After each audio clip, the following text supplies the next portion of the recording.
This is the ultimate guide to the Forge Roblox. When you first join the game, you are going to be spawning in here. And of course, the first thing you need to do is complete the tutorial, which involves Sensei Moro. Now I'm gonna go and skip ahead from the tutorial because I assume everybody knows how to do that. You just need to follow everything that they say. And once the game actually does begin, the early game progression for pickaxes is of course going to be the bronze, the iron, and then you're going to be moving up onto the gold pickaxe. You will ignore this platinum pickaxe because it's absolutely useless and you don't actually need it. Now in order to earn money, you can either complete quests as you can see on the left hand side of your screen, or you can of course come on over here and start mining. Now in a bit I'm going to be showing you guys how to actually earn a ton of money because yes, there is a proper way. There are specific items that will sell for more, and there is also a very secret formula that I'll be showing you guys in a bit. Now something to keep in mind, you actually need weapons because there are mobs in the caves. There are also very good spots, by the way. There are certain spots in the cave that is going to be better than the rest. Don't worry guys, I'll also be showing you guys that, so stay tuned. Now let's go on back to the basics here. If you guys have extra equipment that you have from the Forge, this is where you sell it. There is also another merchant right over here. We got Greedy Say here. Now, this is the worst scam in the entire game. Do not ever sell anything here. Because let's say I sell this. Let's just give an example. That's actually a material here. Let's give this emerald right here. So look at this. He is only going to give us 38, right? But if I actually use 21 of those emeralds and then go to crafting, it's actually going to sell for around 2-3k, which is way more than this, guys. So do not ever sell your materials. It is so much better to use your materials and craft it into items here. It doesn't matter if it's weapon or armor. You can actually just craft it and then sell it off. It's going to be worth a lot more. So now that we're already at the Forge, I'm going to be showing you guys the strategy here. What I do like in the very early game here is of course use 21 materials and go for the double battle axe. Now the double battle axe is generally going to be much better because it's going to give you a ton more cash compared to the other weapons as you can see on screen here. Then for the armor, it is going to be a lot later on. You're not going to earn anything from the armor if you're in the early game. Trust me, the only item that's even worth selling for the armors is going to be the heavy chest plate, which I'm going to show you guys an example right here. If we take a look at my armor here, so we see here at the sapphire, we have almost 4k for a heavy chest plate. So that is something to keep in mind. Obviously, this weapon is not anything, it's just to clear mobs. But like I said, crafting heavy axes is actually going to give you a ton more money. Now I'm actually going to go ahead and show you guys how to craft here. I'm going to use an example here. We're going to go for, or hopefully go for a heavy axe. So we do have the quartz in already. Let's add in something others. So let's put this in. Okay. You just need 20 ideally to get to the great axe, but I usually put 21 because it's just got a ton more chance. And then for the next part of the minigame, you of course just need to follow this yellow thing here. It's very simple, guys. The next part is where everything is very important here. So let's go ahead and see here. So this right here is a great axe. You will get used to it. You will be familiar with what it is. And like I said, this is the most important part because if you guys accidentally mess up and not get a perfect, the value of the item is going to drastically decrease.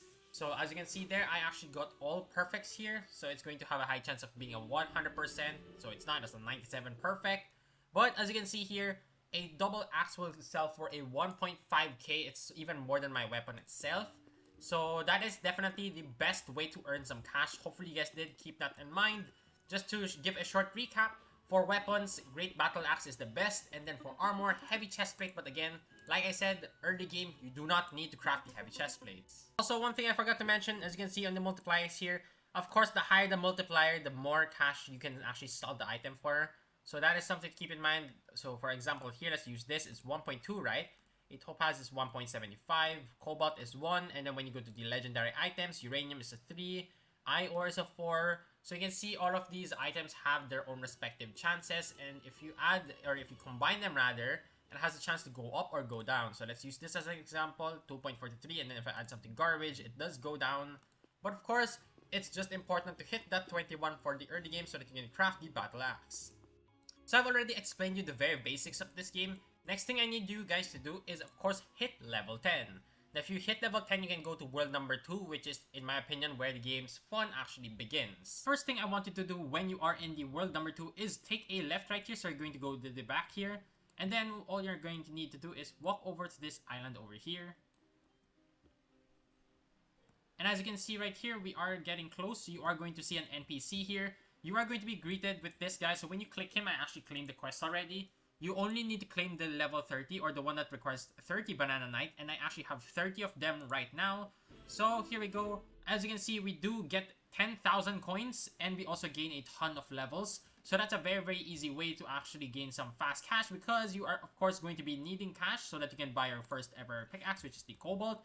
But if you guys already have the Cobalt, then it's just an extra 10,000 for you guys to use to go for your Mithril pickaxe. And after you're done talking to the monkey and getting your 10,000, I want you guys to come over here and buy the Cobalt pickaxe. Now, just like the first area for pickaxes, you don't actually need to buy everything. You need to buy the Cobalt pickaxe, and then the next thing you need to do is actually save up for your Mithril pickaxe. Now, of course, the Lightite and the Uranium pickaxe, these ones will be very tempting because this thing is so slow, the Cobalt. But trust me guys, I went straight ahead for the Mithril pickaxe, and I definitely do not regret it at all. And of course, when you hop onto world number 2, you need to talk to Sensei Moro, talk to this guy. I believe this guy's a daily quest dude. And then there are of course other people that you can get quests from. I'll show you guys that in a bit. And in case you are not familiar yet, this thing is a cannon. This is how you get to the cave really fast so that you don't need to walk. And yes, as you can see here, Isaac is a guy that you need to talk to. Captain Rowan, and then this guy over here, they will give you quests that will be very helpful. And of course, do not hesitate on claiming these quests, because you will be able to actually complete them all at the same time if you can do that. So it's going to be very easy. And when you get your first ever Cobalt pickaxe, the only thing you can actually mine are these basalt rocks. You can, however, go ahead and farm these basalt cores, but it's very time consuming. I do not recommend that at all. I highly recommend going for basalt rocks. Just go around here, just go in circles farming them. And of course, make sure to also kill off these guys here, because they do give you XP, tiny essences, and also a chance for, what do you even call that thing? They have a chance of dropping you the Bone Knights. And then I'm going to show you guys the best area right now to farm once you have the Mithril pickaxe. Now when you have the Mithril pickaxe, you have the ability to mine these basalt cores very quick. So what I want you to do is head on straight down here. Actually, there is another spot. I'm going to show you guys that first because it's up here. This spot right here, if nobody is farming it, it's usually crowded with a ton of basalt cores beside each other, so you can actually farm them at the same time. So that is something you can definitely do. The spot over here, if you guys are willing to clear it out, they also have a chance of spawning straight up just beside each other here. And as you can see right here, look, we have basalt cores right beside each other and the basalt veins. We can also go ahead and just loop around here. Of course, this is a very dangerous area, guys. If you guys are not ready, it's going to be difficult. Look at this. Even this area right here, it usually spawns 2 to 3. Same thing here. This whole area, look at it. It's just, everything's just beside each other. So that is simply how you can actually get very rich. And this is the best mining spot if you guys are solely hunting for basalt cores. By the way, these quests right here give you so much money. Do not ever look down on them, especially Sensei Moro's quest. It usually gives you like 5k, which is crazy. Another thing I forgot to mention earlier in the video are codes. So if you use those codes, you have the ability to just come over to shop, scroll a bit, and then you go to race menu right here. When you're level 30, you unlock another race. And that second race, I want you guys to have the Goblin. Now the Goblin, it gives you a 12% discount when shopping, so it pretty much means the pickaxes are 12% cheaper, so it's very useful. Not many people actually give you that tip. And then of course on the first race, it doesn't matter whichever one you get. Some races to actually look out for are of course the legendaries and then these mythics. Shadow's not bad. I believe some of these may be quite useful, but pretty much epic and above are the ones that you really want to keep. Next thing I want to mention is your index. Now the index, when you claim it, look at the bottom left. As you can see, we are gaining coins and we're also gaining XP. And when we gain XP, we gain stamina and stash capacity. So do not forget to come over here to your index and claim them. So as you can see here, I actually have so much of these other items I still need to explore. Same thing goes for the Forge.